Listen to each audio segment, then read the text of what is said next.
Welcome back to another episode of the Sports Mixtape. You guys have a good week? Yeah. Got some nice weather finally. Yeah. Spring is coming. Spring has sprung down here. Hopefully it sticks around for us for a little bit. Sick of this cold. We got a great episode for you today. We're just getting into prime college basketball time right now. Oh, yeah. With conference tournaments coming up next week, followed up by March Madness, which is our favorite time of year. Speaking of, we do have a tournament, a bracket tournament going on.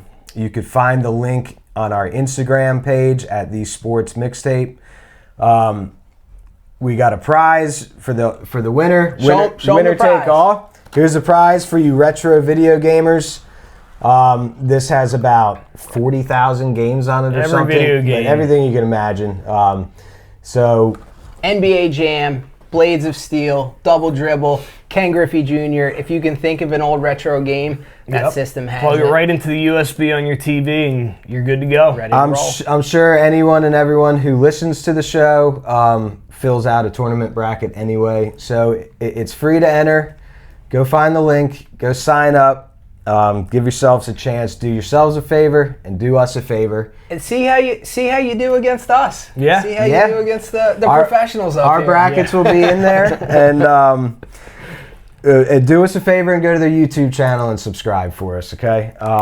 But today we're going to talk about what, hypothetically, our all-time NCAA tournament starting five lineup would be. And we're going to do some honorable mentions as our bench players, our backups for these players. Yeah. Then we're going to get into the World Baseball Classic preview as Start today. spring training starts to wind down in a little. And it's a great tournament.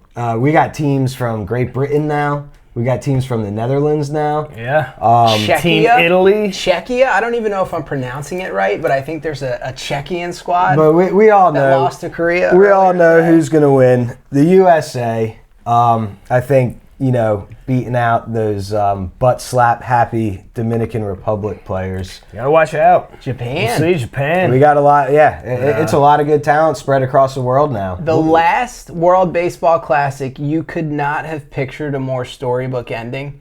Shohei Ohtani on the mound, Mike Trout at the bat. Shohei got him. Pitchers tend to succeed against hitters. Yeah, I mean the World Baseball Classic. I mean we'll get into it later, but settle down.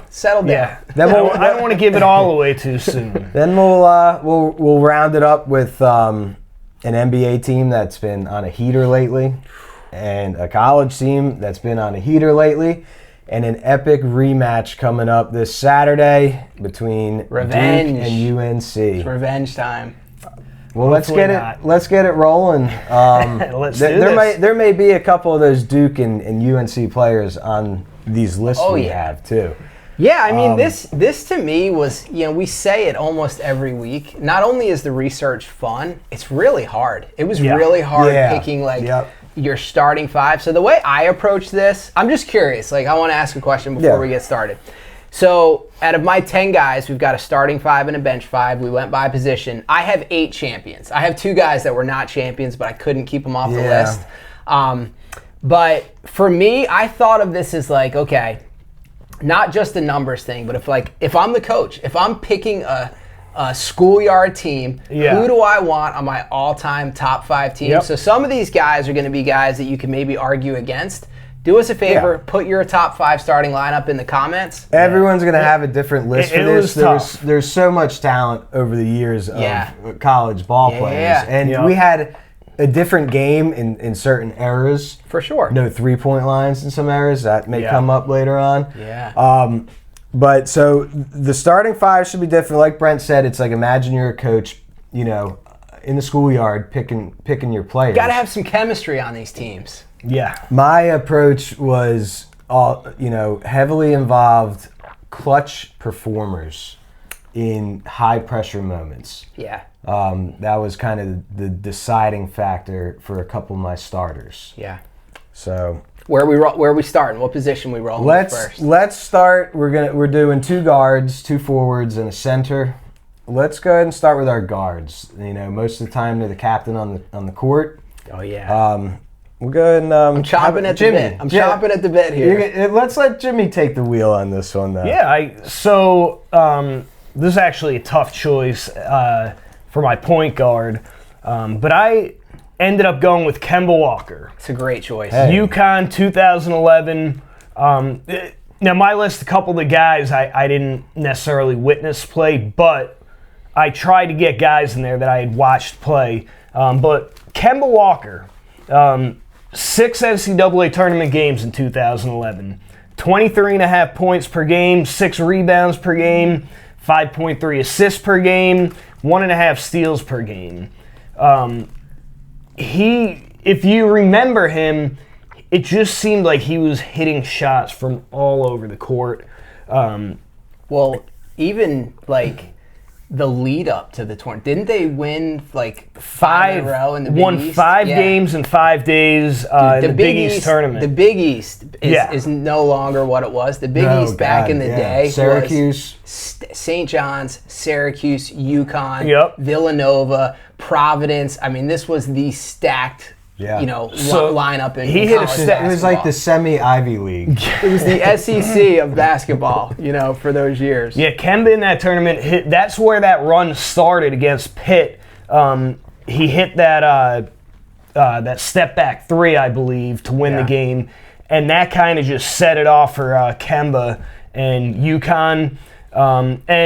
This UConn team, it's not like they were favored to win the tournament. They weren't there was no other real superstars necessarily on that team.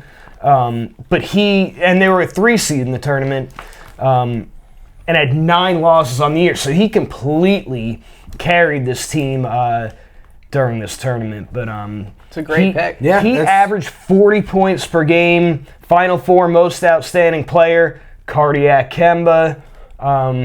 Was born in that tournament, but a lot of fun to watch. Yeah. 40 minutes per game. Yeah. Yes, what did I say? Seconds. 40 points. 40 points. No, 40 minutes per game. Sorry. Don't hype him up that much. Yeah, that was such a fun run that UConn team went on, because he caught fire starting in the Big East tournament. Oh, man. And winning the Big East tournament was no joke back then. And he just continued on. And no one thought that UConn was going to win the NCAA tournament until, survive and advance. Must-see TV, though. Yeah. And then, you want my bench player? Let's run through the starting. Run through our starting lineup, and then we'll do bench later on. Brent, I know you're chomping. I'm ready. But like when I was a kid, I like to make you wait. let your skin start crawling. No, I'm just kidding. Go ahead. Give us your number 1 guard. All right. This is the epitome of a point guard to me. This is an undersized, gritty, slap the floor coach's kid who does all the fundamentals right. He might not be the most athletic or talented guy, but he's got the biggest heart of any guy on the team. Give me Bobby Hurley for Duke. He's a 2-time national champ. In '92, he was the most outstanding player of the Final Four. I'm not sure if you guys know this. He is the career assist leader in NCAA tournament history. He made 3 career Final Fours.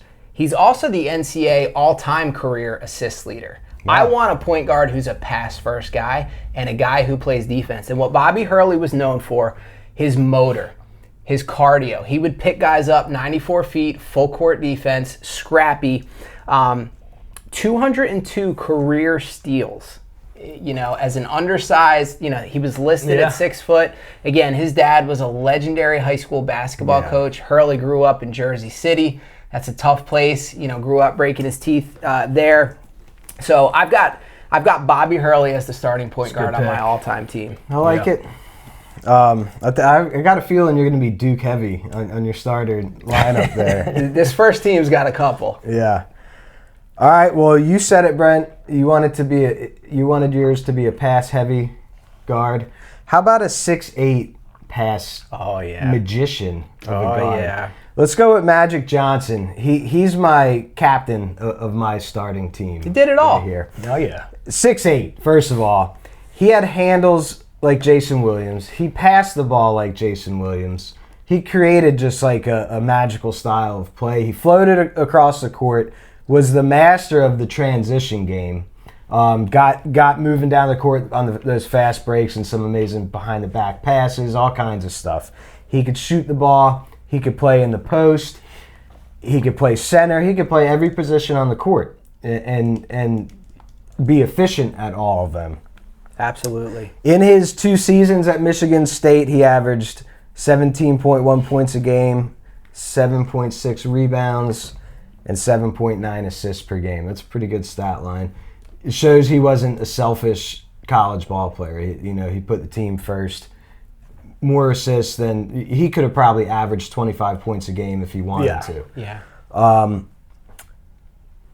His freshman year, he led Michigan State to 25-5 record, Big Ten title, and an Elite Eight appearance. And then his sophomore year is when he went head-to-head, began the Johnson-Bird bitter rivalry that lasted all throughout their NBA career as well. Those guys saved the NBA. The NBA was in dark times before Magic and Bird became the face of the league. So not only did they save the NBA, but they put NCAA Division I college basketball really on the global watching map. Oh, yeah. This was the most watched NCAA game in basketball history. To this day, still Crazy. the most watched game. They went up against Indiana State and Larry Bird, ended up beating them there in the finals. And then he won the Final Four Most Outstanding Player, consensus All-American, greatest passer in the history of the game,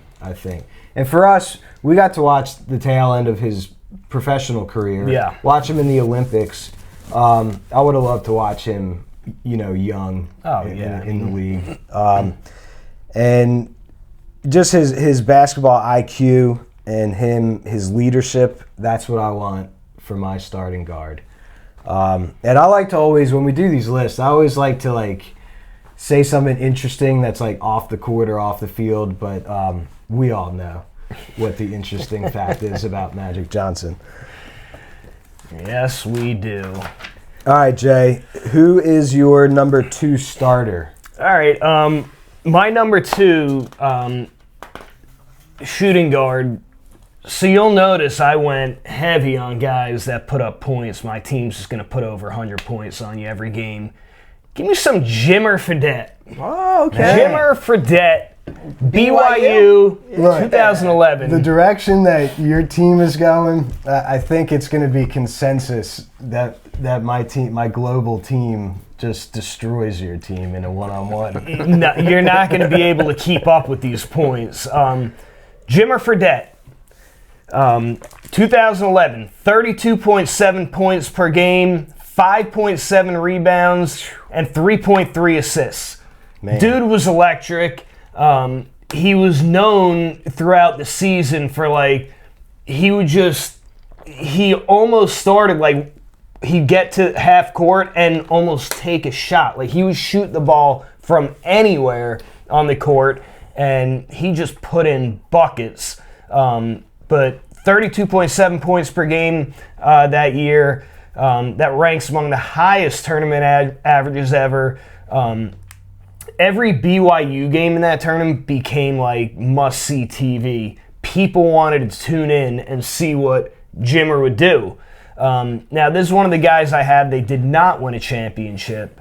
But, I remember even the opposing crowds would cheer for him when he'd hit these long bombs. And we got Jimmer Mania. Jimmer Mania.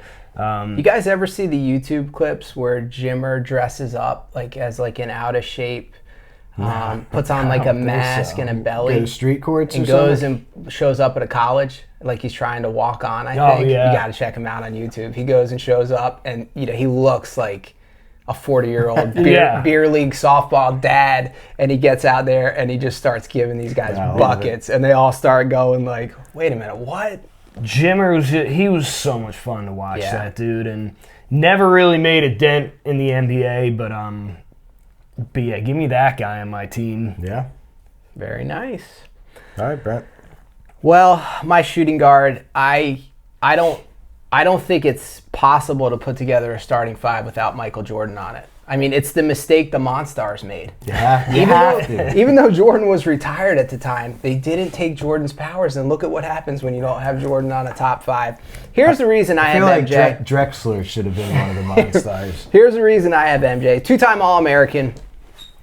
This is what started clutch Michael Jordan. Michael Jordan is a freshman at Carolina. Now listen, it's not like it is nowadays where freshmen just, if you're good, you automatically play. Yeah. Back then, there was a pecking order. Coaches wanted to set a precedent, make guys learn behind the older guys.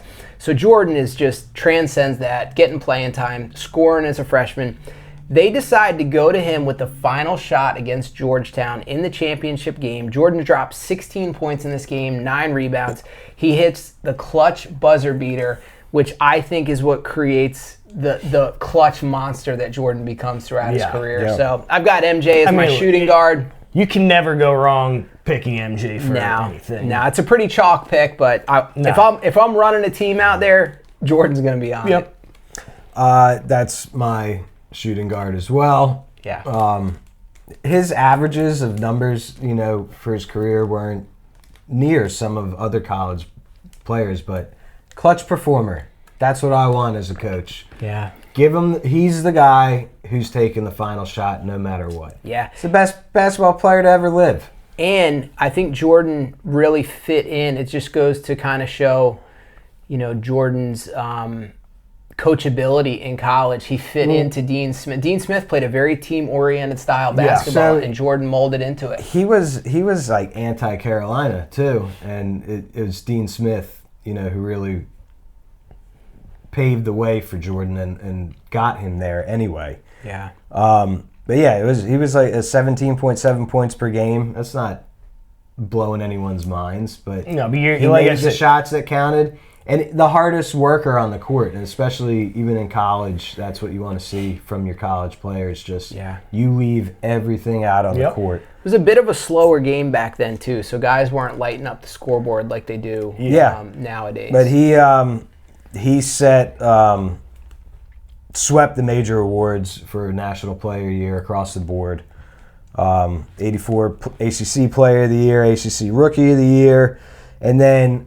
Little known fact, before he even entered the NBA, he led the U.S. Olympic team to a gold medal, and he led the team in scoring during the Olympics. Bobby Knight famously telling people that this guy's on another level when he coached him during that Olympics. So the Michael Jordan story is so crazy, like knowing that he got cut from his high school basketball team, but how good he got and how quickly he got that good is crazy. Thank God for his mental toughness, because how many kids would have got cut and just like, I'll find something else to do. Yeah, Jordan's built different. Yeah. He's wise. Not Jordan. All right. He still probably carried that chip on his shoulder during his Hall of Fame speech. Yeah.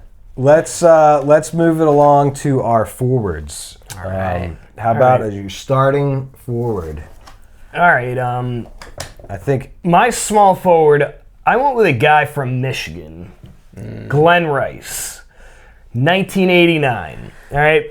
Glenn Rice averaged 30 points a game, 6 rebounds a game, shot 52% from the field. He scored 185 total points in that tournament. It's still the NCAA tournament record. Jimmy's squad is going to put up points. They're going to put up points. But, round of 64 versus Xavier, 23 points. Round of 32 versus South Alabama, 34 points. Sweet 16 versus UNC, 28 points. Elite 8 versus Virginia, 32 points. Final 4 versus Illinois, 28 points. Championship versus Seton Hall, 31 points. Man. This dude, absolute freak show, exploded during the NCAA tournament, scored 28 plus in 5 of the 6 games. But yeah, I mean, and they won the national title. Just lethal shooter. Glenn Rice was one of those shooters before 3-pointers really became popular. Yeah, dead eye from deep. But yeah, this was a guy. Put him on my team, give him the ball, and so far all your players have played in our era. I tried to actually pick guys, but one of them I had to one I had to pick that I hadn't really seen play. But yeah. Well, I'm going to keep it in our era. This was when Jimmy and I were in college, first year of college. So he's our age. One of the best freshman seasons of all time. He was only in college for 1 year. Give me Carmelo Anthony. Great Syracuse run. I've got a one and done on my Carmelo led Syracuse to their first ever national championship in 2003 as a freshman. He was the most outstanding player of the tournament. For the entire tournament, he averaged over 20 points, 9.8 rebounds. In the Final Four, this guy dropped 33 against Texas. He's only the third freshman. He was only the third freshman ever to be named most outstanding player of the Final Four. During this March Madness tournament run, Melo shot 48% from three. Yeah, he was crazy. Electric. In my opinion, still one of the best college basketball players to do it. That was only one of the there 1 year. funnest teams to watch. He rocked that headband. The whole team rocked headbands. Was McNamara on that team? I can't remember. I feel like they always had who was point guard like that. That like was McNamara was a little white scrappy. point guard, Yeah. I think. They had another They had a couple forward of them. who And they could had the shoot dude with from the three. orange headband. Man, I can't We'll remember. have to go back and look up that No, slide. you're right. That was a fun team to watch. Yep. Yeah, so I got Melo as my small I forward. like that pick. All right. Well, my forward is just gonna physically dominate and just burp beer breath all over your small forwards. Let's go with Larry Bird, the legend. Indiana State. Yeah. There's no more hard-nosed player than Larry Bird. He was so good. He put Indiana State on the map. First of all, Oh yeah. taking it to its first NCAA championship, although they did lose to Magic.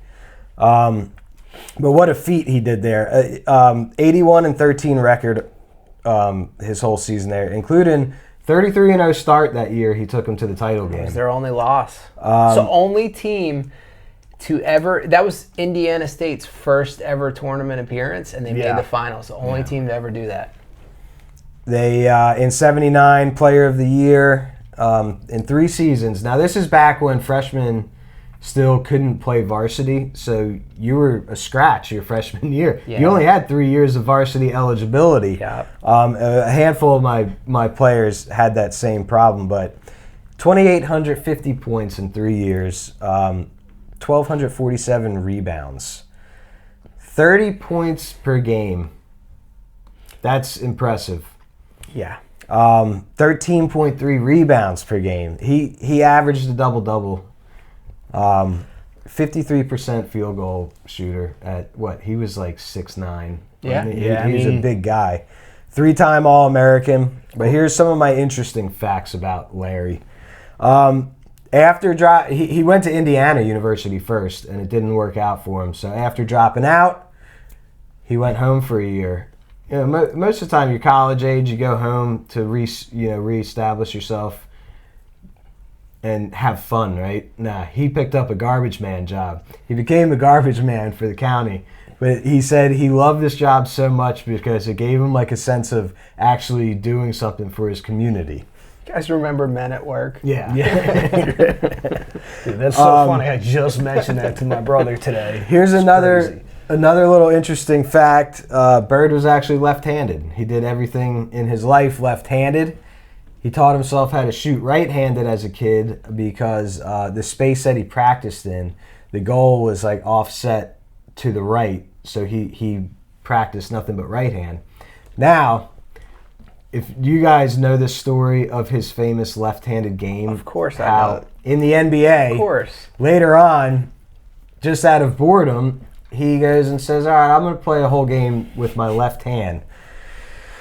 Most people would have trouble just dribbling with their left hand. Yeah. He drops 47 points, 14 rebounds, and 11 assists. Crazy. For the triple-double. And he said he was saving his right hand for the Lakers. But he is legendary trash talker. Dude, Larry Bird was the man. You go ask some of these old head NBA guys who could talk the most trash, and Larry was just a legend. So that's the guy you want on your team. That's my number one forward. Yeah. Jimmy, choice. who you Great got? choice. Who you got for your Other other forward there? Here. All right. Now, give me a guy that not only puts up points, but gets up in the air. I like this one. Gives me a show. I like you. Give me Blake Griffin, Oklahoma 2009. One of the best in-game dunkers of all time. I made a point to watch all their games just to see something new from him. So he dominated everyone. Now, they didn't win. They lost to UNC, who was a really good team and eventual champs. Yeah, but his brother was on the team with him, right? Yeah, I think was a twin brother. Anyway, he had a brother, but 28.5 points per game, 15 rebounds per game, 2.5 assists. The guy he was an elite rebounder, an elite dunker. You weren't out jumping him. He recorded 3 straight 30-point games during the tournament. Oklahoma finished the season 30-6, and like I said, they didn't end up winning it. But that cemented his draft stock as the number 1 pick in the NBA. Yeah. But like Brad said, if they were playing in this tournament, you were watching that game. You just wanted to see who he was going to yoke on. Every time I watched them play, though, I just kept my fingers crossed for missed three-pointers because they'd bounce off the rim and backboard, and he'd be high-flying already, coming there for the rebound dunks. He was must-see TV. Do you guys remember Lob City? Chris Paul. Oh, yeah. Chris Paul, Blake Griffin. That was must-see TV, too. Jordan. Yeah. His YouTube dunk reel highlight, like I love YouTube for this kind of stuff. I'll go look up like Barry Sanders highlights, Lawrence Taylor just mauling quarterbacks.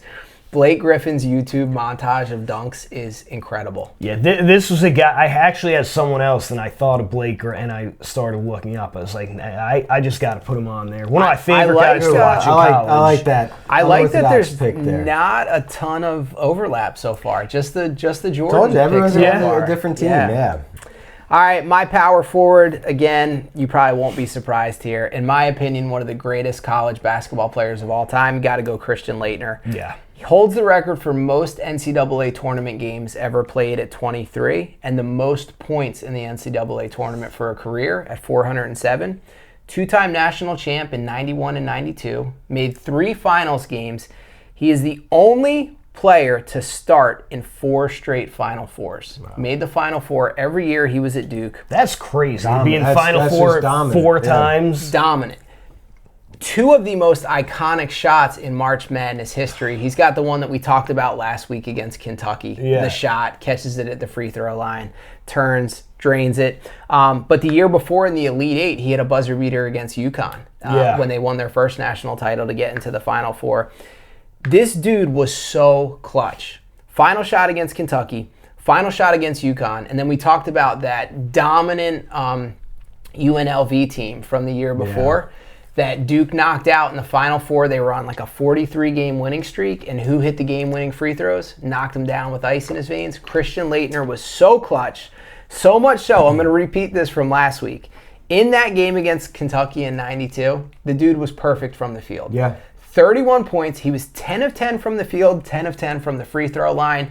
You cannot have a list, college basketball, without this guy being on it. I just think the fact that he started in 4 straight Final Fours is unbelievable. That's pretty unreal, yeah. Yeah.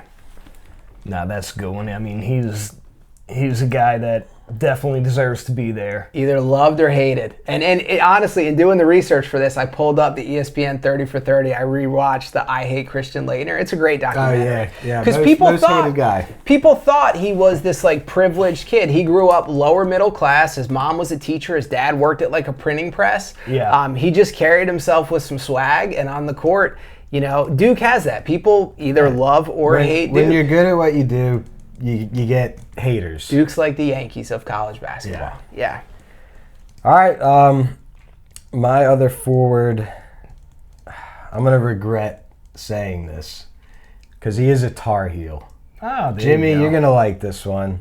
My wife's going to like this one. Don't do it, Brad. Psycho T. Oh. Tyler Hansbrough. If I'm a coach, like I said, I was looking at this from the standpoint of the coach picking the best options. And Hansbrough had that Jordan mentality without the Jordan talent. The guy left it all on the court every single game. He's got some amazing accolades to his name. But he, had the privilege of playing under Roy Williams for 4 years.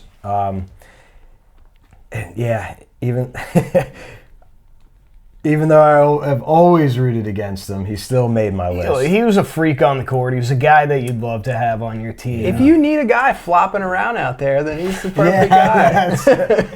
But he's the only player to be named first team All-ACC and first team All-American in all 4 years. 20.2 points a game, 8.6 rebounds a game, 2,872 points, all-time ACC and UNC record. 1,219 rebounds. He held the UNC record until a couple years ago. You say, I think he was in 2 straight Final Fours. I think they were in the Final Four, and then the next year, the next year they won it. Yeah. It might have been 2 straight championships. They may have gotten beat by Kansas in the championship that year. All-time NCAA free throw record holder. I think Kansas beat Memphis in the championship that year. Okay. It was the year they missed the free throws. Not Derrick Rose, but the other kid on Memphis missed those 2 free throws at the end of the game. So they would have loved to have Hansbrough. 982 career free throws, most all time. 53.6% field goal percentage. National Player of the Year. 2009 NCAA champ. That was in his senior year. College Basketball Hall of Fame. ACC record for most 20-point-plus games was 78. That's a lot. Brent, you're really going to like this stat. He's one of only 4 players to go 4-0 at Cameron Indoor Stadium. That's gross. Under the coaching of Mike Krzyzewski. I'm still having a hard time wrapping my head around you having 2 Tar Heels on your starting 5. Well, and guess what? For my backup, I do have an NC State forward, but I'll mention him later. All right. Got to give credit where credit is due. Hansbrough was a great college basketball player. I didn't care to watch him play, but hey, probably because he went 4-0 against my Yankees at home. Quick story. He came down to the Outer Banks once and came out, to one of the local watering holes, per se, and the crowd didn't receive him too pleasantly. This is back, NCAA rules. You couldn't accept a gift of any kind, even someone like giving you a stick of gum. Yeah. There was all kinds of people trying to, buy him drinks and celebrate, and they took it the wrong way of him being a snob, but he literally would have gotten in a lot of trouble with the NCAA if he accepted any drinks. I don't think those SEC football schools got the memo. Yeah. All right.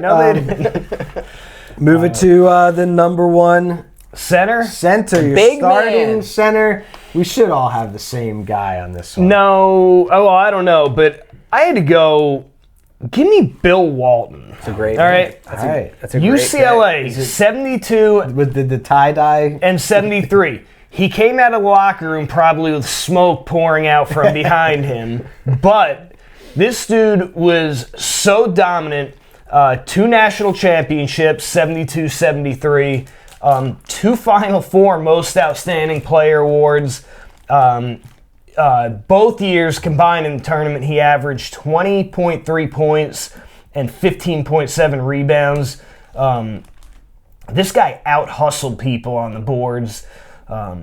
His most famous March Madness performance came in the 73 national championship game against the Memphis Tigers basketball team.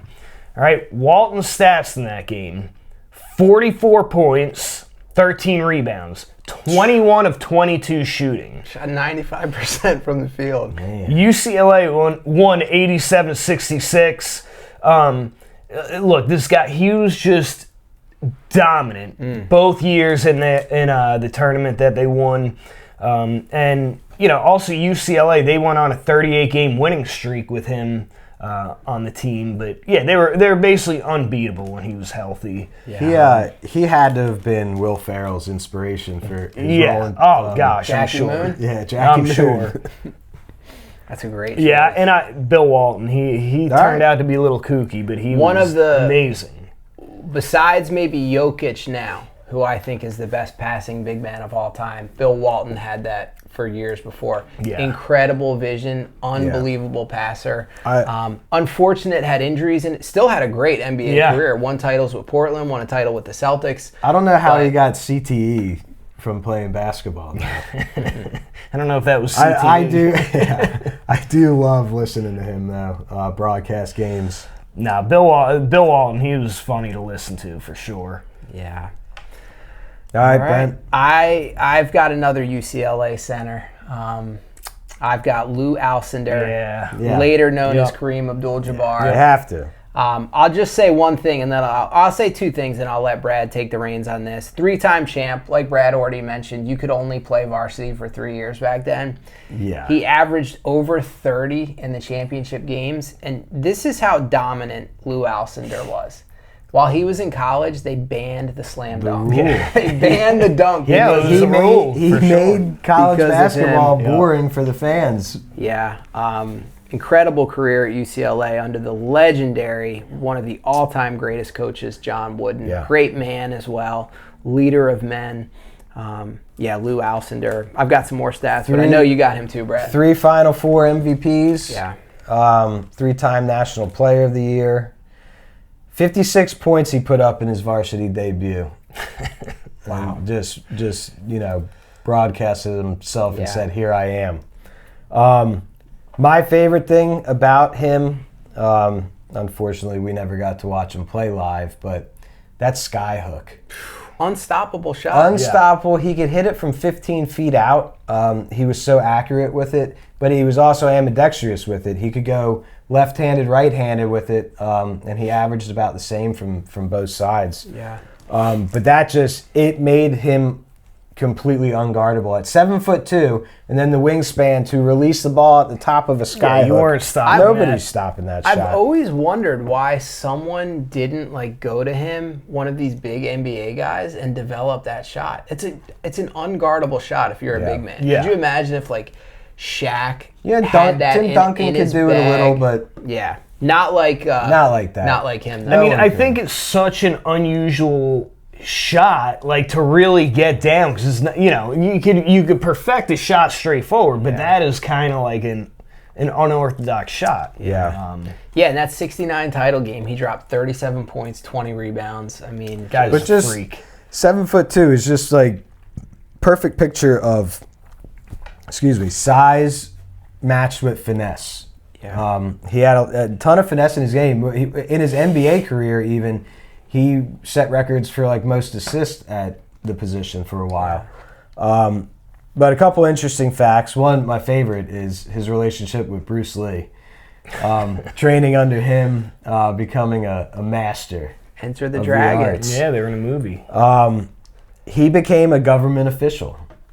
He was the first African American appointed to the Citizens Coin Advisory Council.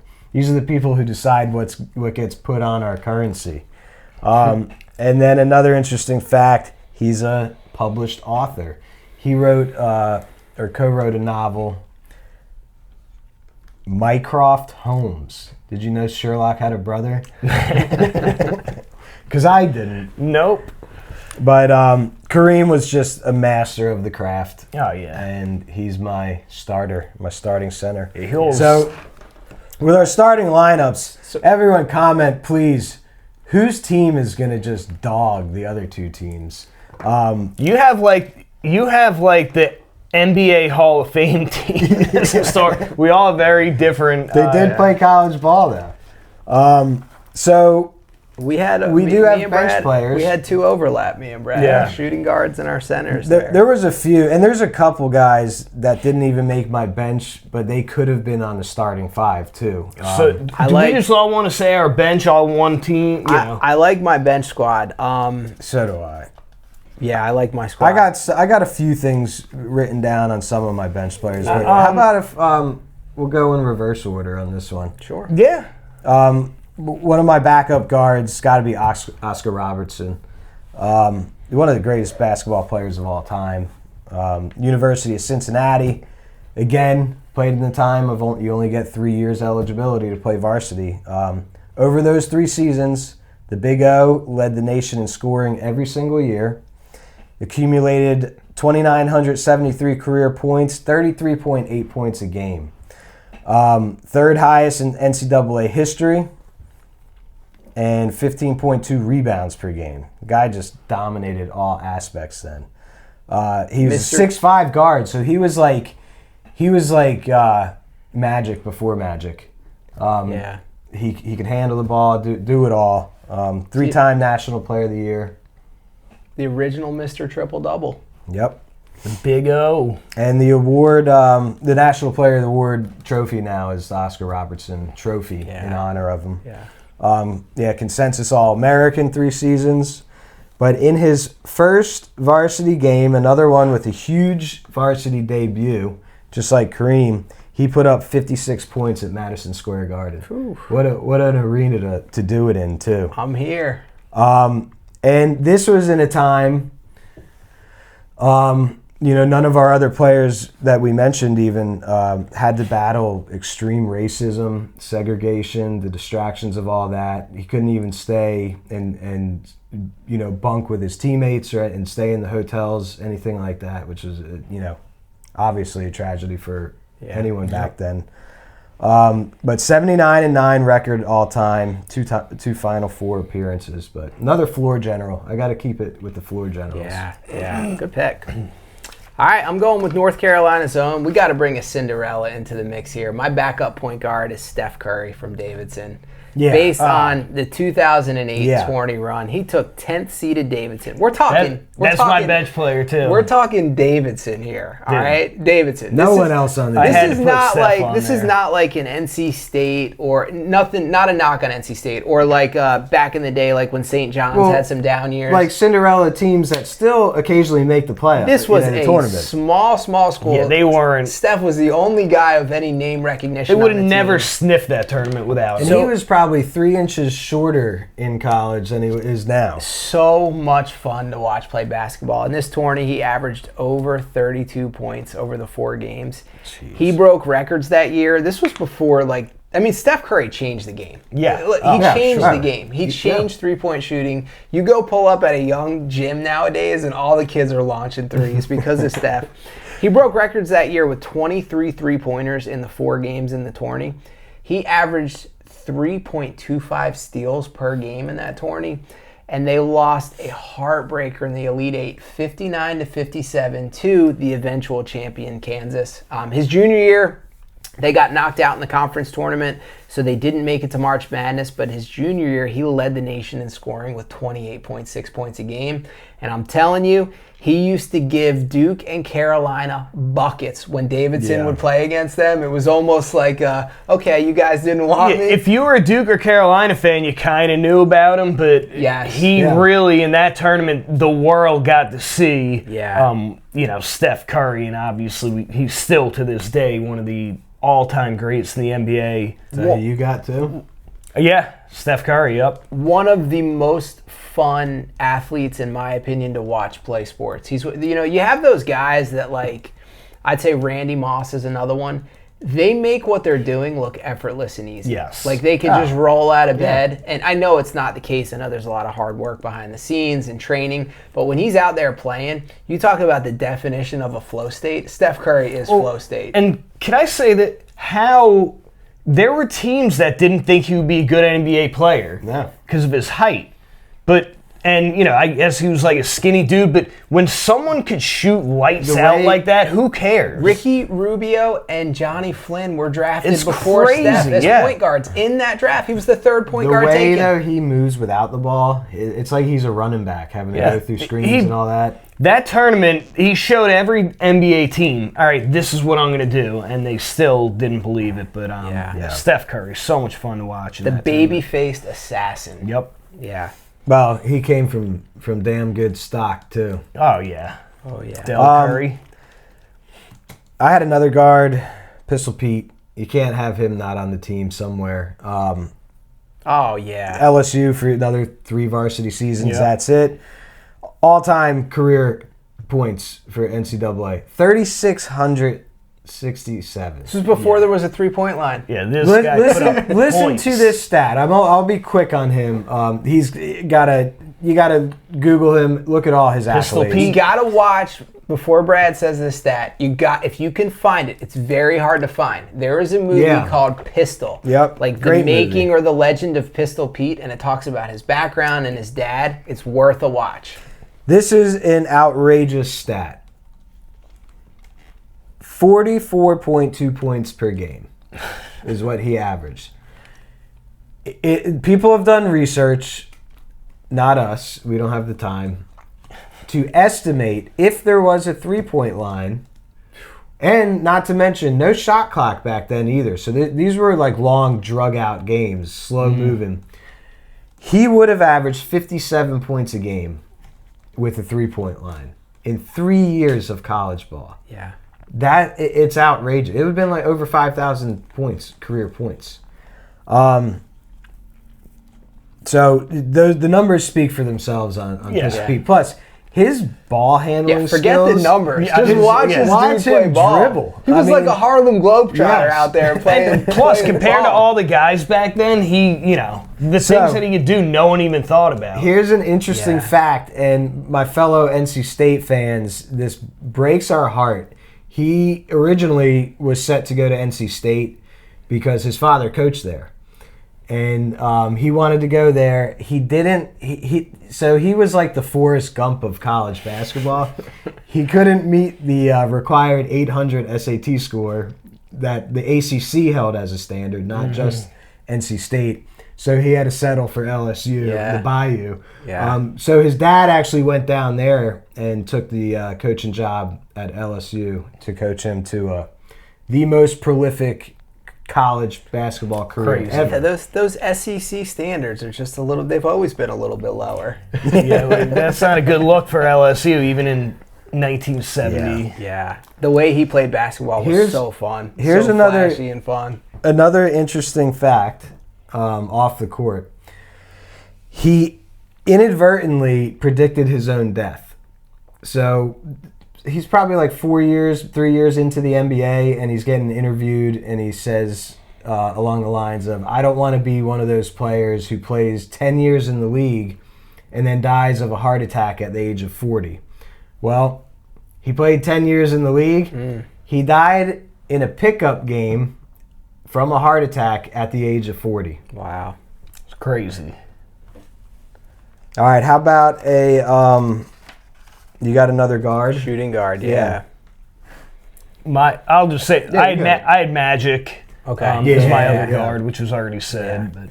This one's for you, Jonesy. My shooting guard, I'm going Juan Dixon from the University of Maryland. Player. Magical 2002 season. Maryland won the NCAA championship. Dude, those Maryland teams were scrappy back in the day. They gave Duke fits. They gave Carolina fits. This was Maryland's first ever NCAA championship. Is that Big Ten? I believe. Then? What were they in? No, they were in the ACC. ACC. This was before they went. They left. Yeah. I believe Gary Williams was the coach. He scored 155 points during the title run. That's the fourth most ever. Dropped 33 against Kansas in the Final Four. Little fun, interesting tidbit here for you. Juan Dixon is the only player in college basketball history with 2,000 points, 300 steals, and 200 three-pointers made. He was an all-around great defender, clutch. Fun player to watch. Really, really good college basketball player. That was good. I like that. That was a really good score. They won heard that the championship, right? Yeah. They won the championship in 2002. There's another guy in that Our team senior year of high school. Yeah, Haven't there's heard that another name dude since that he played. It's another guy in that team. It's for Who you, was the B. other Jones. dude? I can't think of his name. Yeah, there's another stud on that team, but Juan Dixon was definitely the leader. Yeah. All right, Jay. You said Magic. Who did you have your second guard, Brad? You just went with yours, right? That was Pistol Pete. Yeah. So my first backup forward is going to be a Wolfpack, David Thompson. Another one of the greatest college basketball players of all time. And everyone knows the story, that dream Cinderella story run. where he took them and won the national championship under Jim Valvano. Yeah. Historic, monumentous moment for NC State. 3-time All-American, but they called him Skywalker, and it's because of his 44-inch vert, and he wore the number 44 because of that. But the only jersey ever retired by NC State. 3-time ACC Player of the Year, National Player of the Year, and in that title run in the Final Four, they ended UCLA's 7-year title run. They were going for 8 titles in a row. Yeah, you look at some of those old UCLA numbers, like 88-game winning streak. Yeah. They had all sorts of crazy stuff. Remember, they had to go through another. Go watch the documentary on this run and Jim Valvano. They beat Phi Slamma Jamma. Phi Slamma Jamma. They beat Ralph Sampson from UVA.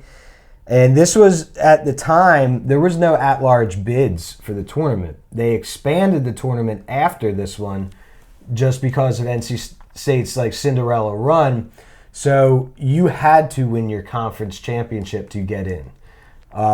Virginia got left off, and because State beat them in the conference championship. That State team from a few years ago reminded me of this State team, because remember the State team won the ACC championship to get in. Yeah. They weren't getting in if they didn't win that ACC championship, and then they went on a run to make it to the Final Four, knocked off Duke during the tournament, came close to beating Purdue. Yeah. The DJs. My one interesting fact, though, the greatest of all time idolized him. Michael Jordan. This was his favorite player. He said that the whole meaning of vertical leap began with David Thompson, and he actually chose David Thompson to present him for his Hall of Fame induction. Nice. I didn't know that.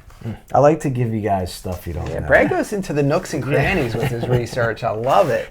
I don't need to say much. My backup small forward, Brad already mentioned, I got the legend Larry Bird. I do. Just want to point out, in that Elite Eight game, they went 33-0 leading into the finals, lost to Magic Johnson. But in the Elite Eight, Larry scored 31 and dropped 10 boards. And then in the Final Four to make the finals, he put up a 35, 16, and 9 against DePaul. He was a do-it-all. Versatile guy, could play defense. You talk about passing ability. He was such good vision. A Swiss Army knife. 100%. He probably had a Swiss Army knife in his sock while he played. Yeah, so that was pack of cigarettes. All right. So I have Larry Bird as well. Yeah. All right. My other forward, this one is all flash. I had to have one guy on my team who's all flash, but Zion. Okay. Zion's one college year was crazy, and he sat out for 5 games, blowing out sneakers, the Nike sneaker, and that was terrible because that was such an anticipated game between UNC. Yeah. First 36 seconds into the game, he blows it out.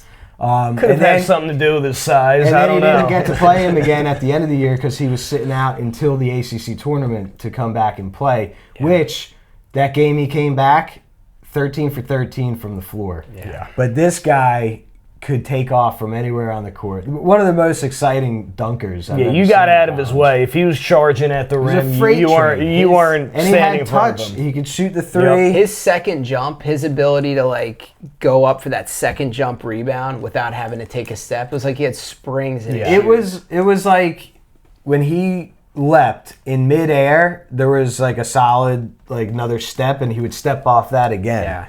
So For his size, listen to this stat: 68% field goal percentage that year, set the ACC single season record. 22.6 points per game, 8.9 rebounds. But it was a highlight reel watching him play. Yeah.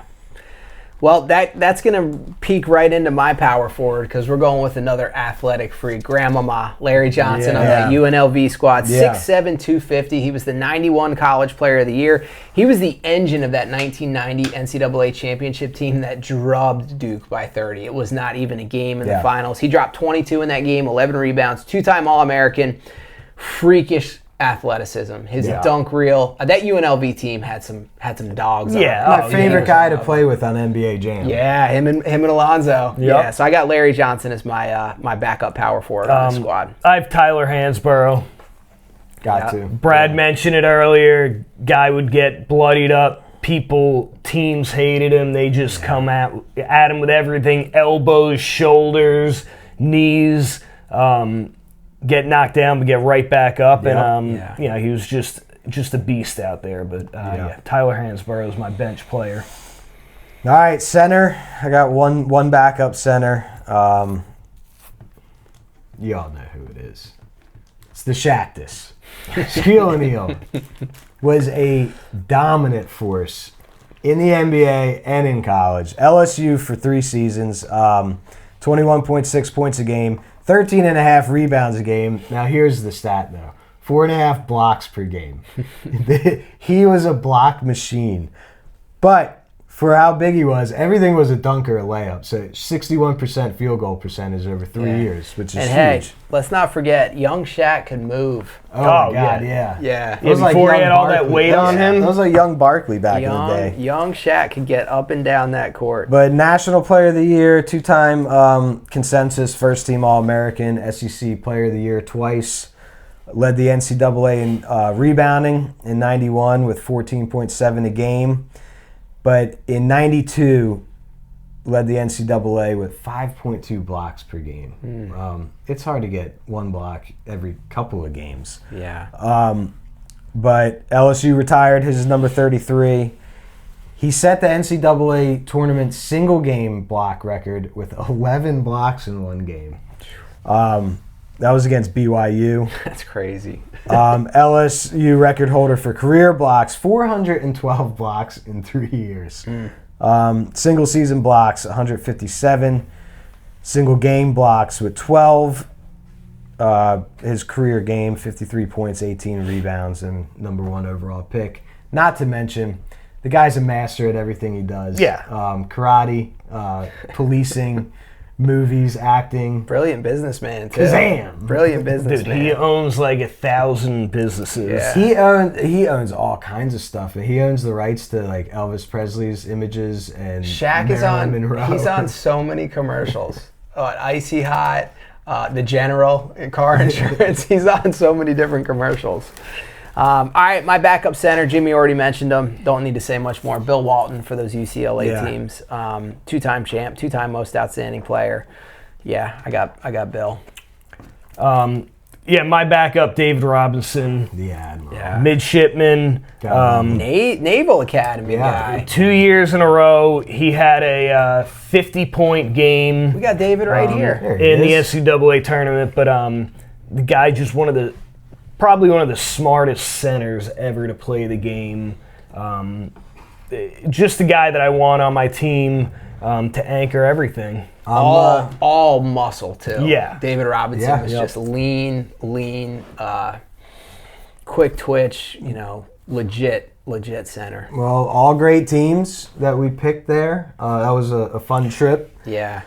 Doing some research. Let me name like 3 or 4 guys real quick. I was going to mention there's one that I was surprised you didn't pick for your guard, but another Duke player. Redick? Kyrie. Oh, Kyrie. I mean, he was injured. He only played a handful of games. But still. Yeah. He was a freak. He was a college player. And I would rather have J.J. Redick, I think. The Duke guy that I had a hard time leaving off the list was actually Grant Hill. Grant Hill had an incredible career with Duke. 2-time champ, was in 3 finals, did it all. Defender, great scorer. But a couple other honorable mentions at Patrick Ewing, incredible career at Georgetown. Anthony Davis on those Kentucky teams. Paul Barkley. Gordon Hayward leading Butler to the final against Duke. How about Doug McDermott? Yep. And then how about Shabazz Napier? Another UConn point guard, a 7th seed. He took a 7th seed. He almost made it because he put in buckets. They won a national championship. So I just wanted to give those guys a shout out too. All right. Well, that wraps it up for that part of the show. Let's go on to the World Baseball Classic. Yeah. I'm excited about baseball season. I can sit and watch every single game. Yeah. And I love a great 1-0 pitching battle. And as a Mets fan, I mean, it might be the end of us, but we always have hope this time of year. Hey, we are the favorites to win the NL East as of now. So I just do want to mention, I know not everyone has watched the World Baseball Classic. It's played, I think, every 3 years. But just info if you don't it's 20 teams, 20 different countries split into 4 pools, A, B, C, D, and they do a round-robin play. The top 2 teams from each pool advance to the quarterfinals. Once you get to the quarterfinals, single elimination, losing you're gone. And even the championship game, 1 game, winner take all. Good. You mentioned it earlier, the Mike Trout Shohei Ohtani showdown last year, but yeah, it was 1 game and Japan did end up winning that. Yeah, and it's really cool because the way the pools are set up, they're in different locations. They've got one in Japan, they've got one in Puerto Rico, they've got one in Miami. The finals will be in Miami this year. They also have one in Texas. There's also some pitching rules here designed to protect these players because, you know, let's face it, this is not even in season for our major league guys. But in the pool play, pitchers can't throw more than 60 pitches like starters. And then it bumps up to 80 in the corners and 95 in the semis. And then there's rules, too, for the relievers. Like if you've thrown more than 30 pitches, you have to take a day off in between. They've got a couple different setups there.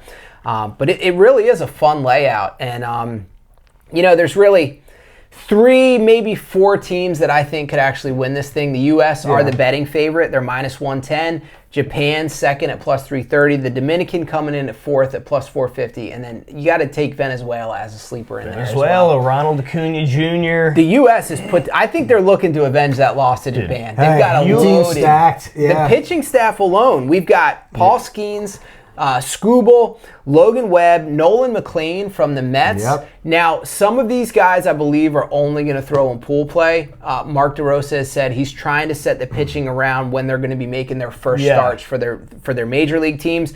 But this lineup for the U.S. squad, stacked, loaded, and I'm hearing he's just going to go back and forth, lefty, righty, lefty, righty, got lefty, Harper righty. And Judge, basically the leaders of this, captains of this. Yeah, Cal Raleigh, Bobby Witt Jr. Yeah, I mean, it's Bregman, Goldschmidt, Schwarber. We got some dudes that can swing the lumber. Nice. I'm looking forward to it. I'm ready to grill some hot dogs and watch some baseball. I think, like Japan, they're coming in loaded again. I think 8 major leaguers. Shohei, I don't think he's pitching. I think he's only DHing. Yep, just hitting. But Yamamoto, World Series MVP. And let's not forget, Japan has their own professional league that we get all these Japanese studs from. So they're going to have a loaded team from all their all-stars in the Japanese. And I love bunch of slap hitters. It's a different style. You watch how the Japanese hitters hit. It's a different style, that high leg kick. Ichiro. Japan has won this thing 3 times. The Yeah, U.S. has only ever won it once. Japan has won this thing 3 times. Hey,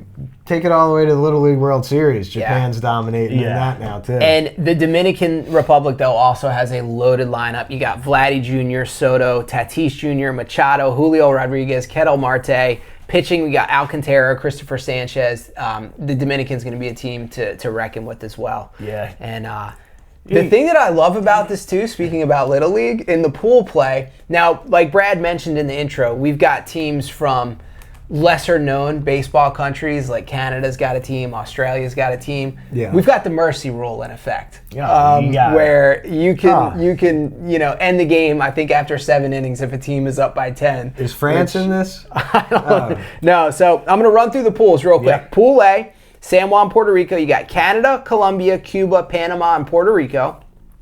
Pool B, taking place in Houston, Texas. We've got Brazil, Great Britain, Italy, Mexico, and the U.S. Mexico had a run the last time. They gave Japan all they could handle in 2023. Pool C in Tokyo, Japan, Australia, Chinese Taipei. I'm probably pronouncing this wrong. Czechia, who lost today to Korea. And Korea is also in that pool. And then Pool D down in Miami, we've got some Latin flair with the Dominican Republic team, Venezuela. Israel's got a squad. The Netherlands has a team, and Nicaragua. The Netherlands are good in, speaking of Little League baseball, they're usually pretty good in Little League hey, baseball. guys, I bet Israel hits bombs. This is a precursor right now.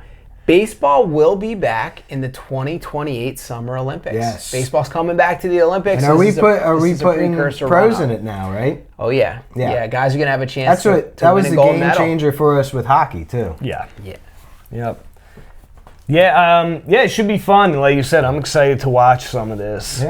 Yeah.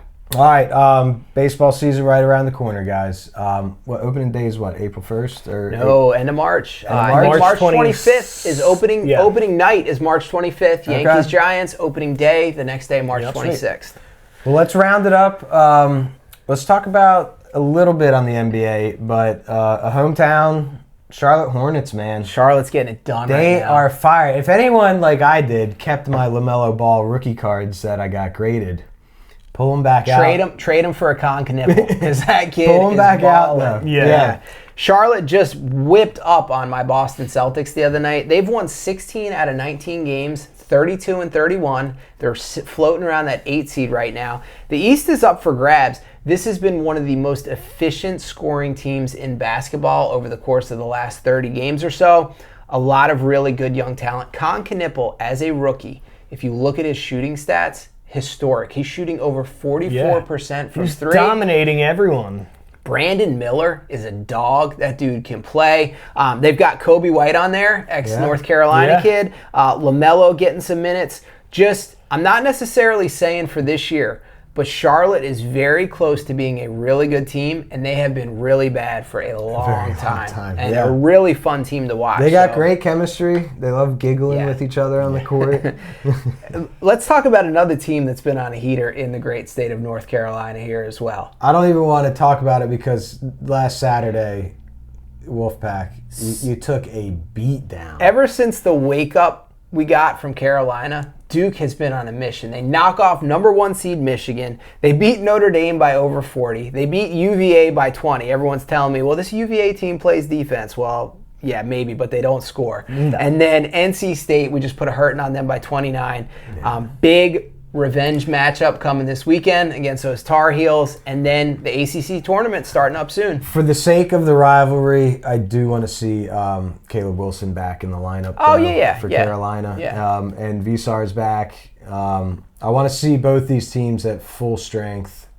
That way Jimmy won't have any excuses that way. It's another game in Cameron. Look, if we take 2 from Duke, I mean, they can win as many as they want. But the college basketball tournaments, conference tournament starting soon. Selection Sunday, not too far away. I do want to mention, I know everyone wants to hear football. We do have some free agency stuff going on. David Montgomery traded from the Lions to the Texans for an offensive lineman, Juice Scruggs, and a couple picks. Titans get edge rusher Jermaine Johnson from the Jets, who reunites Sala. Dallas did re-sign Javonte Williams. Franchise tag George Pickens. I don't think he was happy about that. Falcons franchise tag Kyle Pitts. And then Bills, I think that was today, just got DJ Moore from the Bears for second-round pick and maybe a couple other picks. And I believe the Pats are going to be parting ways with Stephon Diggs. Yeah, I think they just informed they're going to release him. We've talked about before, getting Allen some weapons. Is DJ Moore the weapon, though? I think that's going to be fun to watch. Look, DJ Moore. I've always liked DJ Moore. But now you could get out into space. Yeah, he's a big dude that could get open for Allen. I mean, he's a great yards after catch guy. Yeah. You get him a couple screens a game, a couple slants. I still don't think he's that prime 1A alpha, but they got to do something. They got to bring some. But look, DJ Moore, that's a great pickup for the Bills. Yeah. All right. Next week, guys, we're going to be going over our NCAA conference tournament recap. It should still be going on. I think when we shoot the next episode, right? I think so. Yeah. So we'll be going over the games that have already happened. It should be getting into right past the first round bye teams or second round bye teams. We'll be in the thick of it. Yeah. We got the Players Championship to preview in golf. Yeah. That's exciting. Look, baseball and golf go hand in hand for me. Great Sunday springtime, afternoon. Get out there. Sunday afternoon, take a nap on the couch with that just Jim Nance whispering in your ear. You cut the grass in the morning. You get the smell of the fresh cut ball field, and nothing like it. Time to start shaking some of that rust off the golf clubs with this weather. So tune in next week, guys. Go to YouTube, give us a follow, subscribe, comments, likes. Help us, guys. Get on Instagram. Tell them one more time. Where can they sign up for the prize? If you go to our Instagram page at the Sports Mixtape, we have a link in our bio for a Yahoo tournament bracket. You just click on the link and sign up as a member of the group. Free to sign up. It's the Sports Mixtape group. Free to sign up. So if you're bored, now you can't fill the brackets out until the 15th, I believe. There's no teams in there yet. Yeah, no teams yet. Yeah, so set yourself a reminder, but you can't sign up too early. You can sign up at any time. If you think you're really good, you can write your own teams in where you think they're going to be, and that adds a whole nother element to it. Right. So yeah, we get. This is the prize this time, guys. Sign up. It could be yours. Give our Instagram page a follow and a like, and we will see you next week.